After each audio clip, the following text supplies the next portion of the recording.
The intensification methods we're going to turn to now are dynamic effort, some people call it maximal intended velocity, and max effort training, right? So when we talk about dynamic effort, you need to understand that there's a lot of ways to recruit fast twitch muscle fibers. For athletes, right, you want to recruit fast twitch muscle fibers, you want to do it explosively, okay? If you're talking about building muscle, you got to recruit the fast twitch muscle fibers. Trying to get stronger, you got to recruit the fast twitch muscle fibers.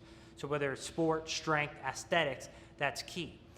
One way to do that when you're training lighter, for example, if you're training 70% of your one repetition maximum or below, right, 60 to 70%, is lifting the weight as fast as you can. That's dynamic effort training. So if you're doing squats, or you're doing bench press or whatever you're doing, you're essentially lifting that weight with maximal intended velocity, right? And when you do that, studies actually show that when you train at that speed, even with lighter reps, you actually do cause muscle damage, which means that you're stressing the muscle and you're recruiting the fast twitch muscle fibers and you're actually activating growth factors. So it is a way to grow, even though it's more of an athletic type of movement.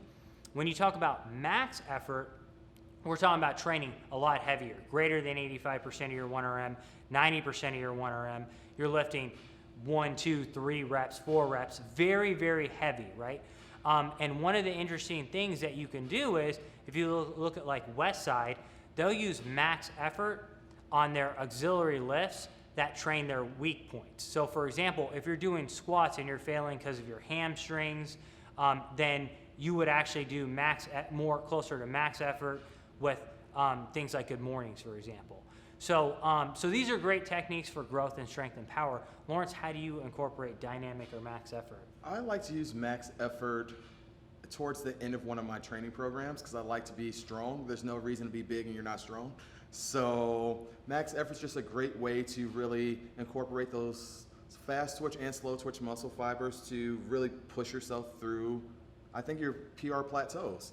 So as we start with like the accessory lifts, like for me, deadlifts is very, very hard because my spinal erectors get really, really tight and swollen. So what we talked about earlier is incorporating like a max effort, good mornings, and a few other little things to work my posterior chain so it makes it a lot easier so I get the growth that I'm really looking for.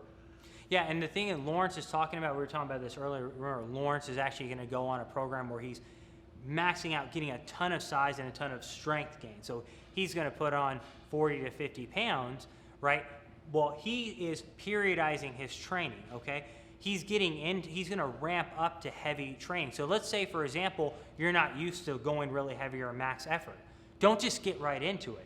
Lawrence is going to start off with very high volume training. He's going to get his tendons ready. And as they get to that point, then he's going to incorporate and peak with max strength and dynamic effort type of movements, right? So it keeps him gaining strength, but prevents him from getting injured.